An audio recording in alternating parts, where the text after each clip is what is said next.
हं. तर नमस्कार शेतकरी बंधूंनो, आज आपण लांजी या ठिकाणी एक महिलांची शेतीशाळा घेत आहे. तर आपण काय करतो वारंवार मीच जसं मला माहिती असल्यामुळे मी शेतकऱ्याला मार्गदर्शन करतो, पण त्या मार्गदर्शनाचा शेतकऱ्यांना कितीपर्यंत फायदा होतो यासाठी आपण पाहणार आहोत. तर आपण काय करणार आहे की बा मी ज्या ज्या गोष्टी तंत्रज्ञान सांगतो म्हणजे कमी खर्चामध्ये चिकट सापळे तयार करा असे एक शेतकऱ्याने तयार केलेले आहे. तर त्या शेतकऱ्याचं आपण चिकट सापळ्याचं पक्षी थांब्याचं काय महत्त्व आहे ते आपण आतिश देवपुलवर यांच्याकडून ऐकून घेऊ की ते म्हणजे याचा उद्देश असा आहे की ज्या गोष्टी मी मार्गदर्शन करतो त्या मार्गदर्शनापासून शेतकऱ्यानं शिकलं पाहिजे आणि त्याचा अवलंब आपल्या शेतीमध्ये केला पाहिजे आणि खर्च कमी करून उत्पन्न कसं वाढलं पाहिजे यासाठी आपण आपला हा छोटासा प्रयत्न आहे. तरी आपण आतिश भाऊला विचारू. सांगा आतिश भाऊ. नमस्कार, माझं नाव आतिश देवपुलवार, मी राहणार लांजी.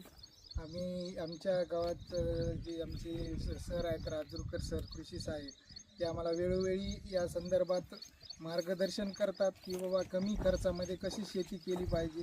तुमचा फवारणीचा खर्च, जो शेतीवर वाढत चाललेला जो खर्च आहे, कसा खर्च कमी करता येईल आणि कमी खर्चामध्ये कसं उत्पन्न घेता येईल यावेळी मार्गदर्शन आम्हाला करत असतात.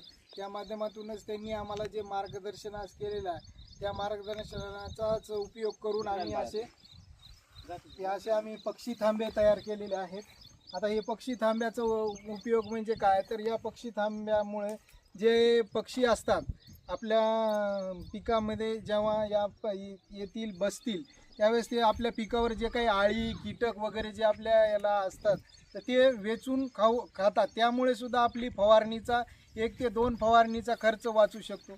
त्याचबरोबर असे चिकट सापळे आम्ही बनवलेले आहेत. चिकट सापळ्याचं सांगा.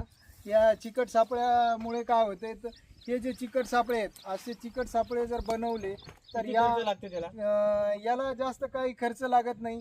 जास्तीत जास्त 5-10 रुपयाची असा पिवळा हे पन्नी आणायची आहे. याला आपल्याला ग्रीस वगैरे किंवा हे लावून पांढरं ग्रीस वगैरे जर याला लावायचं आहे आणि हे लावल्याच्या नंतर जर आपण हे चिकट सापळे आपल्या पिकामध्ये, कापसामध्ये, सोयाबीनमध्ये जर तुम्ही व्यवस्थित लावले तर तुमचे रस शोषक किडी जे आहेत जशी पांढरी माशी, मावा, तुडतुडे यापासून जो आपल्या पिकाचं जे नुकसान होणार आहे ते या माध्यमातून याच्यातून ते का चिकट असल्यामुळे ते या पिवळ्या रंगाकडे ते आकर्षित केले जातात आणि ते पूर्णपणे याला चिटकले जातात. यामुळे सुद्धा आपल्या पिकावर जे आपल्याला भारीचे जे औषधं, जी महागडी औषधं मारायचं काम पडते ते मारायचं काम पडणार नाही. कमी खर्चामध्ये